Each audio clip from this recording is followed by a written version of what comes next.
Ya, vamos a hablar un poquito de la guerra.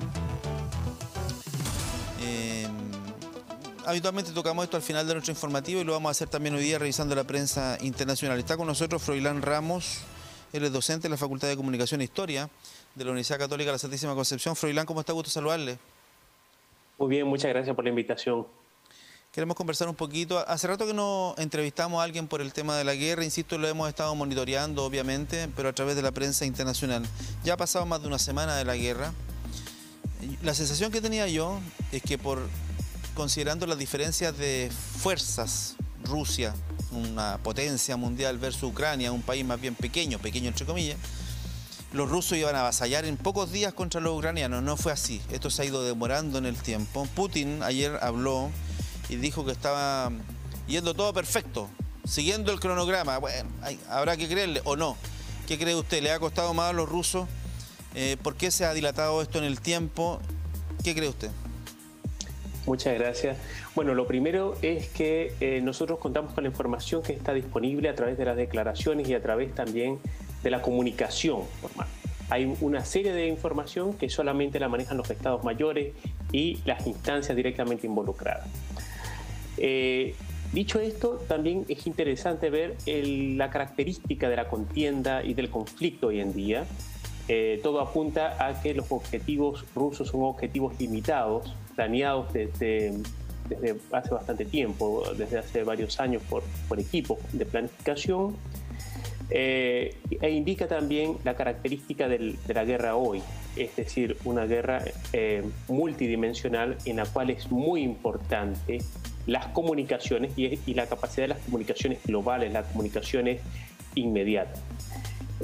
Por esto, el retraso o detenimiento de las fuerzas rusas parece indicar que se debe también a las características del conflicto y de la contienda hoy en día, y de que todo esto se está viviendo en vivo, en directo, transmitiéndose de manera global. Esto también hay que considerar que dentro del conflicto, dentro de la guerra, prevalece el objetivo político. Y el objetivo político para el gobierno de Vladimir Putin parece ser forzar a una instancia de negociación que le permita establecer condiciones tal cual están hoy en día, es decir, con territorio ucraniano en posesión rusa. Sí, pero si el objetivo es político, lo que ha conseguido Putin con la guerra es exactamente el contrario, porque Ucrania rápidamente pidió ingresar a la OTAN, así con urgencia, se declara en un país europeo, y la gente, digamos, los ucranianos están quedándose, los hombres por lo menos están quedándose para pelear por su país, incluso personas, hombres ingresando al país a defenderlo. Entonces da la sensación que los ucranianos no están muy asustados, digamos, y están extremando la posición para el otro lado. O sea, lo que tenemos, a pesar de que han habido 2 rondas de negociación, no son posiciones que se unen, sino que al contrario, se van extremando aún más. Sí, bueno, en ese sentido la primera ronda de negociación, sin lugar a dudas, no fue considerada por la parte ucraniana, dada que esta se pretendía celebrar en Bielorrusia, sí, abiertamente aliado de Rusia, y en unas condiciones inaceptables para el gobierno ucraniano, así lo consideró. Pero en este contexto, vale recordar que las fuerzas de la OTAN no han decidido involucrarse, no hay indicios tampoco de que la OTAN vaya a enviar presencia militar, así sea para protección de civiles, no parece indicar esto. Por tanto, el escenario en el terreno militar que queda es totalmente asimétrico. Unas fuerzas muy superiores de parte de Rusia y unas fuerzas de defensa ucraniana que están tratando de organizarse y hacerlo la medida de lo posible, pero que no parecieran llevar a un éxito o término en el corto plazo. No, claro, es evidente que Ucrania, digamos, si no tiene apoyo militar de otras potencias, cuando hablamos de apoyo militar nos referimos a hombres. hombres Correcto. y armas en el fondo. Si no ocurre eso, digamos, es imposible que Ucrania finalmente le gane a Rusia. Lo que va a poder hacer es resistir mucho más tiempo, alargando esta agonía en el fondo. Me ha llamado la atención en esta conflagración, digamos, el tema de la guerra económica. Están apretando a Rusia por todos lados. Yo no sé si eso finalmente vaya a funcionar. ¿Qué cree usted? Sí, sí, acá es importante mencionar que el conflicto que estamos presenciando hoy en día en Ucrania tiene un antecedente histórico importante de varios años.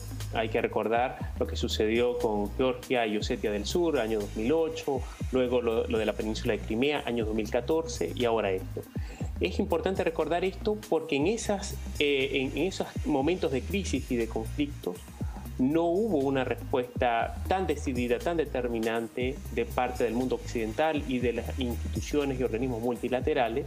Por tanto, desde la perspectiva rusa, el costo de las sanciones había sido medido o evaluado como costos necesarios del conflicto. Asimismo, es importante mencionar que la respuesta de las sanciones económicas y la respuesta diplomática tiene un efecto lento, no son inmediatas, sino que sus repercusiones y alcances demoran un tiempo mayor al del contexto del conflicto que estamos presenciando hoy en día.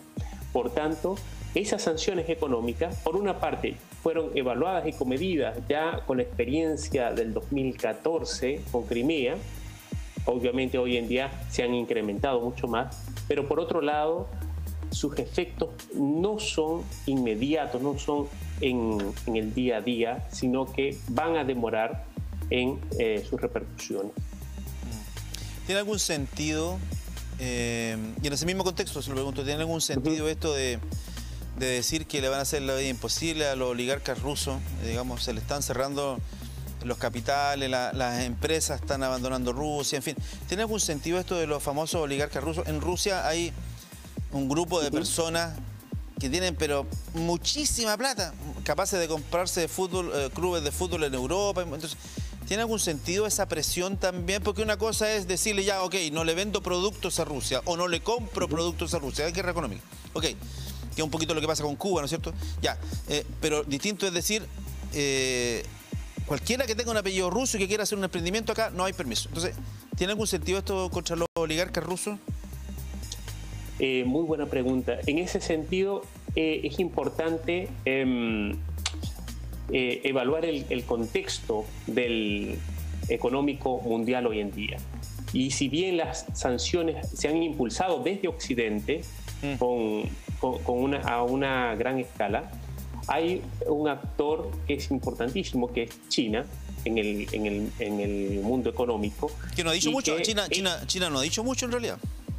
Y que estas sanciones económicas precisamente deberían contar con el respaldo, apoyo, instancia de China, porque si no sus repercusiones e impacto van a ser limitadas o pudiesen desviarse hacia otras instancias. Entonces, este aspecto es muy importante para que las sanciones económicas puedan tener algún efecto en el mediano plazo. Por otro lado, China en el terreno político y diplomático ha mantenido una posición de reserva, más bien silenciosa, no ha condenado abiertamente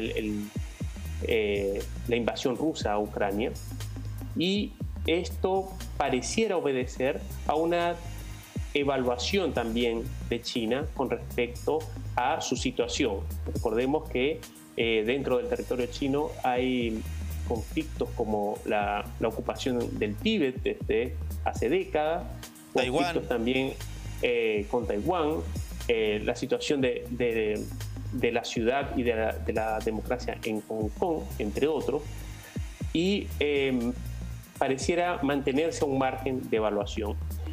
Sin embargo, resulta significativo que en la resolución de las Naciones Unidas, China fue uno de los estados que también mantuvo distancia con respecto a la invasión. Y eso, si bien no tiene un peso efectivo esta resolución, sí es interesante observar la la posición, evaluación que ha mantenido China como potencia.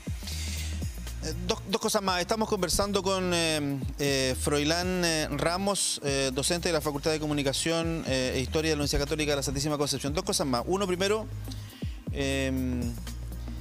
la amenaza de la guerra nuclear.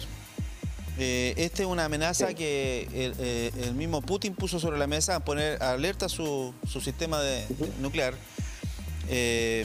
Ayer escuchábamos al presidente de Francia, que tras conversar con Putin en 1 hora y 1 hora y media, dijo que esto podía ser peor. Anoche hubo un incendio en una central nuclear en Ucrania, una de las más importantes en Europa. Entonces todas estas cosas a mí me generan mucho ruido. ¿Es una amenaza cierta, cree usted?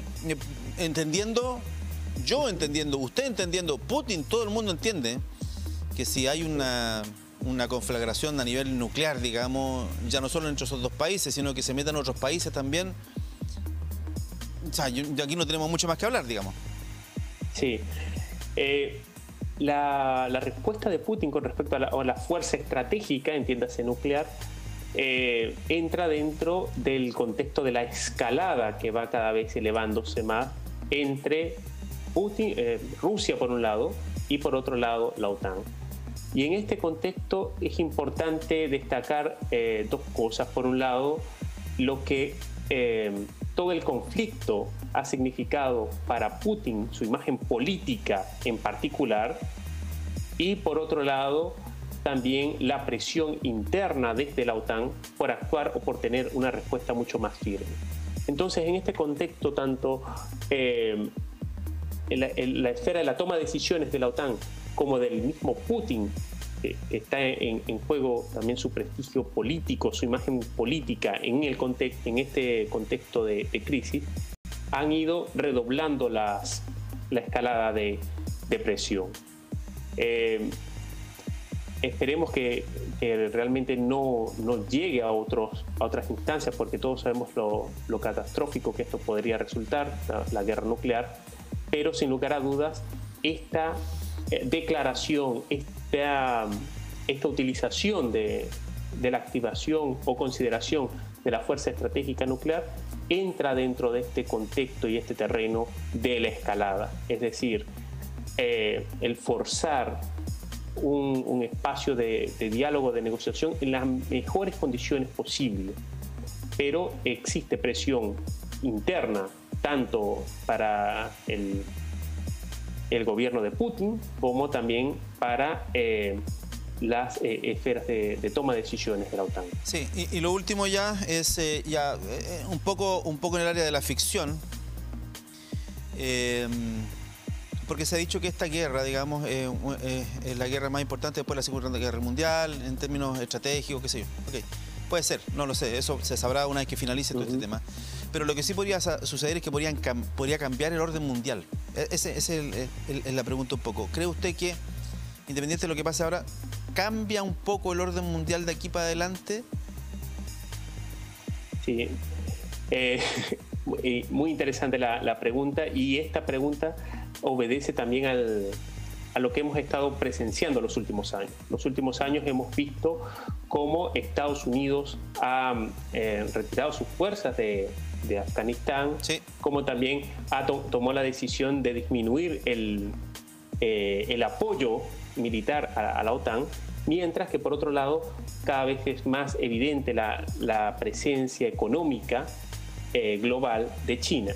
Entonces, estos actores, la fuerza de estos actores, en conjunto con la crisis que estamos presenciando en Ucrania, lo que nos devela es un mundo en el cual se están reconfigurando las fuerzas del derecho internacional, de instituciones desde la Segunda Guerra Mundial, como la ONU, el mismo Consejo de Seguridad, en su efectividad en la toma de decisiones de condena al conflicto, como también de los organismos multilaterales.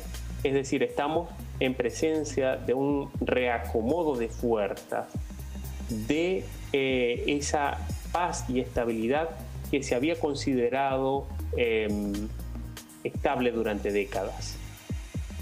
El equilibrio era mucho más delicado de lo que suponíamos, Sí. no era tan estable y se podía romper en cualquier minuto y aparentemente se ha roto. Quiero agradecer a Froilán Ramos, docente de la Facultad de Comunicación e Historia de la Universidad Católica de la Santísima Concepción, por conversar con nosotros, hacer este análisis y tirar una línea un poquito más adelante de lo que escuchamos a diario en este conflicto. Muchas gracias, Froilán, que esté muy bien.